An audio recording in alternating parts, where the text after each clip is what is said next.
নমস্কাৰ মহাশিৱৰাত্ৰি সম্পৰ্কে আজি কেইটামান গুৰুত্বপূৰ্ণ প্ৰশ্ন আগবঢ়াইছোঁ। প্ৰথম প্ৰশ্ন হৈছে ভগৱান শিৱই বাস কৰা পৰ্বতখনৰ নাম কি? ইয়াৰ উত্তৰটো হৈছে কৈলাশ পৰ্বত। ২ নম্বৰ প্ৰশ্নটো হৈছে ফাগুন মাহৰ কৃষ্ণা চতুৰ্দশীত কিয় মহাশিৱৰাত্ৰি পালন কৰা হয়? ইয়াৰ উত্তৰটো হৈছে শিৱ আৰু পাৰ্বতীৰ বিবাহ হৈছিল। ৩ নম্বৰ প্ৰশ্ন হৈছে ভগৱান শিৱৰ বাহন কি? ইয়াৰ উত্তৰটো হৈছে ভগৱান শিৱৰ বাহন নন্দী নামৰ ষাঁড় গৰু এটা। ৪ নম্বৰ প্ৰশ্ন তেজপুৰৰ প্ৰসিদ্ধ মহাভৈৰৱ মন্দিৰ কোনে নিৰ্মাণ কৰাইছিল? আৰু ইয়াৰ উত্তৰটো হৈছে বান ৰজাই নিৰ্মাণ কৰাইছিল। ইয়াৰ পিছৰ প্ৰশ্ন গোলাঘাট জিলাৰ নেঘেৰিটিং শিৱ মন্দিৰটো কোনে নিৰ্মাণ কৰিছিল? ইয়াৰ উত্তৰটো হৈছে স্বৰ্গদেউ ৰাজেশ্বৰ সিংহই নিৰ্মাণ কৰিছিল। মহাদেৱৰ প্ৰধান অস্ত্ৰ কি কি? ইয়াৰ উত্তৰটো হৈছে মহাদেৱৰ প্ৰধান অস্ত্ৰ ত্ৰিশূল, ডম্বৰু আৰু ধনু।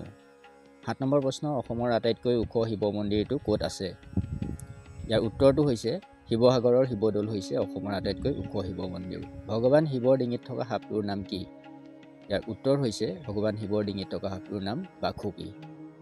৯ নম্বৰ প্ৰশ্ন হৈছে তিনিটা চকু থকা বাবে মহাদেৱক কি নামেৰে জনা যায়? আৰু ইয়াৰ উত্তৰটো হৈছে ত্ৰিনয়ন নামেৰে জনা যায়। ১০ নম্বৰ প্ৰশ্ন হৈছে মহাদেৱৰ পুত্ৰদ্বয়ৰ নাম কি কি? মহাদেৱৰ দুজন পুত্ৰ আছিল, তেওঁলোকৰ নাম হৈছে কাৰ্তিক আৰু গণেশ। ১১ নম্বৰ প্ৰশ্ন হৈছে ভগৱান শিৱৰ জীয়েকৰ নাম কি? ইয়াৰ উত্তৰটো হৈছে অশোক সুন্দৰী। ১২ নম্বৰ প্ৰশ্ন বেদত শিৱক কি নামেৰে জনা যায়? শিৱৰ বহুত নাম আছে আৰু বেদত জনা নামটো হৈছে ৰুদ্ৰ। ১৩ নম্বৰ প্ৰশ্ন হৈছে ভগৱান শিৱৰ পত্নীৰ নাম কি? ইয়াৰ উত্তৰটো হৈছে ভগৱান শিৱৰ পত্নীৰ নাম হৈছে পাৰ্বতী। ১৪ নম্বৰ প্ৰশ্ন হৈছে ভগৱান শিৱৰ প্ৰসিদ্ধ মন্ত্ৰ কোনটো? ভগৱান শিৱৰ প্ৰসিদ্ধ মন্ত্ৰটো হৈছে ওম নমঃ শিৱায় মহামৃত্যুঞ্জয়।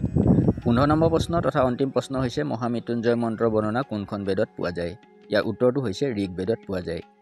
আজিৰ ভিডিঅ'টো ইমানতে শেষ কৰিছোঁ। ভিডিঅ'টো চোৱাৰ কাৰণে অশেষ ধন্যবাদ জনাইছোঁ আৰু সকলোকে শিৱৰাত্ৰিৰ শুভেচ্ছা জনাইছোঁ।